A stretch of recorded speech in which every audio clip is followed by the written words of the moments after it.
Hi, this is Patty Miner, and I thought I would talk a little bit about the 20 ways to care for your mental health.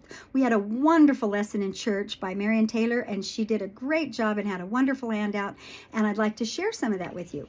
Okay, first on her handout, she mentions that you need your basic needs of shelter and medical care, and you need good sleep. I do have an email because I did a deep dive on positions and ways to sleep and what helps you to sleep better, and I could send that email to you if you'd wanted. And also nutritious and balanced diet. I have another email about food combinations and dieting and supplements, and if you'd like that, message me. Then there's also identify what causes you bad stress. What is overwhelming to you? What are the things that you can identify that would help? And then be aware of your body's reaction. Do you cry? Do you sweat? Do you get angry? What do you do? How do you react to that?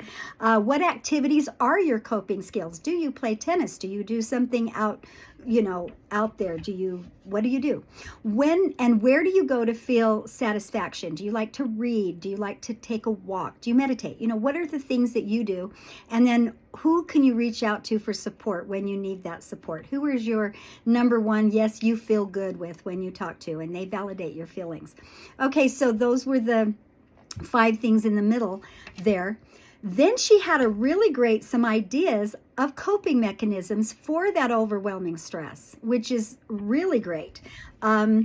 Write or tell your story. Sometimes if you're angry, you could actually write it down and burn it afterwards, or throw it away, or rip it up into little pieces, or yell at the mirror, or something to get out your anger so that you don't say something to someone that would ruin your relationship, but actually you can get out your anger, so that if you're going through those emotions, a lot of times when you go through stressors, you go through the 5 stages of grief.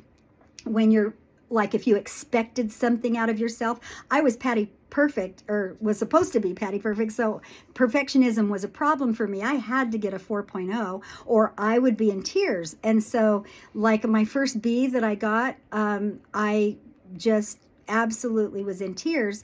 It was in college, and I actually took 2 extra classes to get that B off my transcript because I wanted a 4.0. Luckily, I wasn't that strict with my kids. I just said keep it above sea level. But seriously, it can be a problem when you have that big of an expectation and then you don't reach it.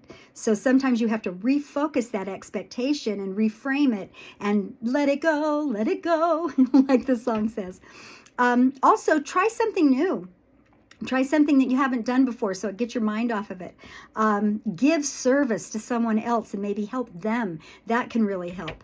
Have grace for yourself and others. Forgive. Forgiveness is really important, even more for you or for ourselves than it is for the other person, because forgiving helps relieve you of all of those expectations or all of that feelings that you had. You can actually get rid of that. And giving that to the Lord is really an important thing, to be able to give that, and it's amazing.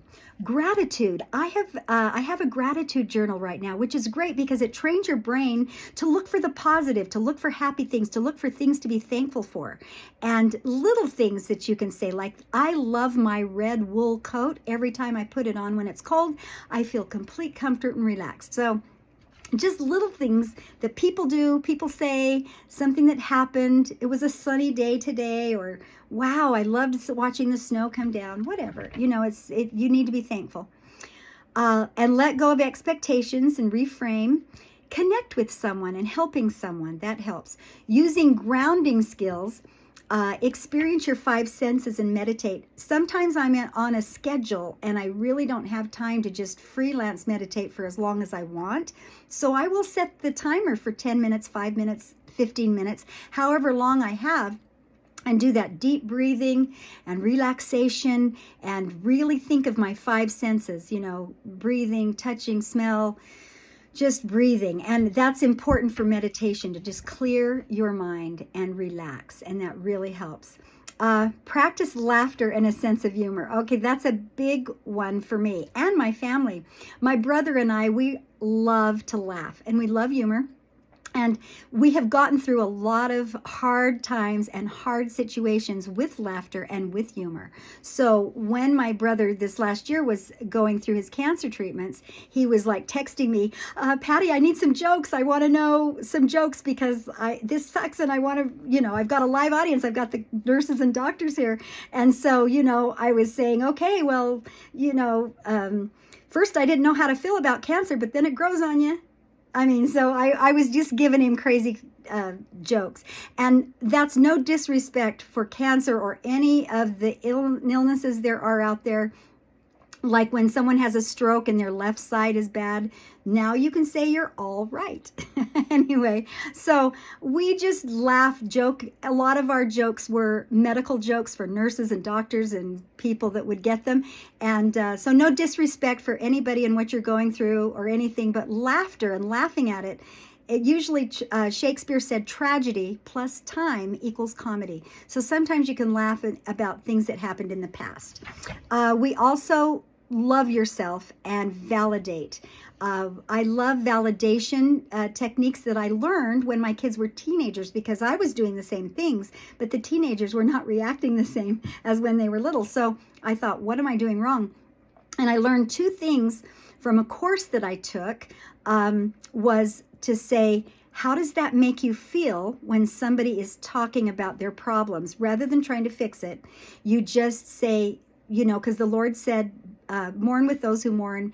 He didn't say cheer them up. So make sure that I learned anyway, that you can validate somebody by saying, how does that make you feel? And let them tell you, validate and just understand how they're feeling. And then what are you going to do about that? Empowers them and shows that you have a lot of respect for them, that they could actually solve their own problems. And then you're not trying to tell them what to do or fix it. And that's, moms always try to tell people what to do and fix it because that's what we've always done when they were little. And then when they get older, to be able to validate their feelings and empower them helps them to feel and cope and get through their own problems. And then you have a good relationship. But not that I'm always good at that, but I'm trying really hard. So anyway, these were 20 ways to care for your mental health. I hope you got some value out of this. And please share any of your techniques or any of your experiences. I'd love to hear.